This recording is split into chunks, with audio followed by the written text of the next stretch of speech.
Workshop topics. I have far too many things in my workshop. These are just a few of the surplus items, and some of them will be for sale shortly. Most of these parts came from a customer of mine in the USA who sort of cleared his workshop and sent it to me. What are these items on the bench? Well, starting with this one, I believe this to be a gas tank. There's no filler and the tap's been disassembled. A gas tank is a pressure vessel and therefore needs testing.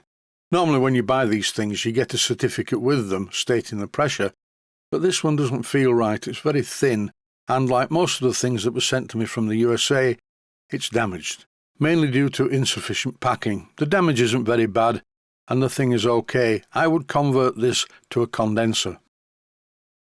And to be more accurate, a condenser oil trap. This would be okay for a small engine. Here's another condenser oil trap. I'm testing it with some compressed air. The pipe on the side is the steam inlet from the engine's exhaust. One of the two pipes on the top is the steam outlet to the chimney, and the other pipe is the condensate drain. That's the pipe which internally goes all the way to the bottom of the tank. This type of condenser oil trap is designed to use silicone rubber tubing for both the outlet to the chimney and the outlet to a suitable receptacle to catch the condensate.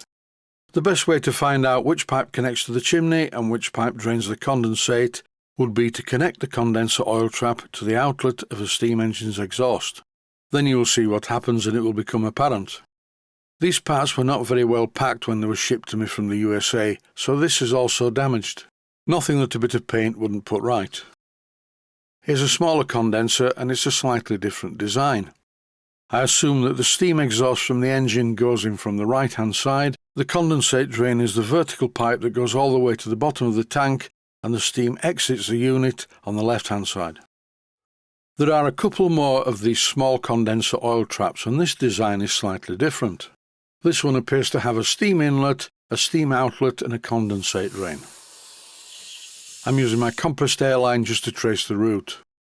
I would assume that the knurled brass part is removable for cleaning.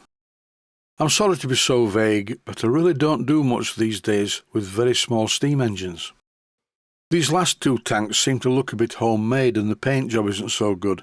If any viewers are 100% sure what these things are, please leave a comment and let everyone else know. These tanks appear to be made from copper with brass bases, and this copper tube has something stamped into it. To give you some idea, these are the types of things that I make these days. This is a condenser oil trap with a built-in water economizer, also known as a boiler feed water preheater. The hot condensate inside the tank heats the water in an internal coil before it's pumped into the boiler. As far as I'm aware, this is a Cheddar Models Puffin oscillating cylinder steam engine. This didn't come from the USA, it was one that I bought a few years ago, and it runs beautifully in both directions. These are great little engines and they give a lot of power for their physical size. A few years ago I used one of these Cheddar Puffin engines in a boat that was 4 feet long and it ran very well. This puzzles me a bit. One of the oil holes on one side has been blocked up with a piece of copper rod. I don't know why this is, but the good news is the oil hole on the other side isn't blocked up, so you can lubricate the crankshaft easily. The displacement lubricator has a condensate drain tap fitted. As far as I remember, you used to have to use a hypodermic syringe to drain the condensate. This is a very nice little engine, and as I'm sat here looking at it on the bench, maybe I should build a small steam plant. Earlier in the video I showed the larger condenser that I built, which has an economizer built in. And this would appear to be a smaller version. It's a condenser oil trap with a coil that runs through the centre of it, and the feed water from the hand pump to the boiler goes through this, which in turn heats the water before it enters the boiler, which doesn't drop the boiler pressure quite so much. This next item puzzles me. I really don't know what it is and I don't know what it's for. It has a screw top which seals against a washer, and it also has a water gauge, but the gauge glass is not glass, it's plastic.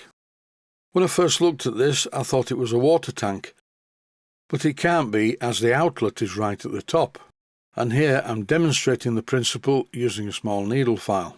Once again, if any viewers are 100% certain what this is, please write in, then any other viewers and myself reading the comment will be illuminated. I don't know what this is, it's a very nice thing and it's really heavy. I'm going to remove the lid and have a look inside. The reason for the weight is down to what's inside it.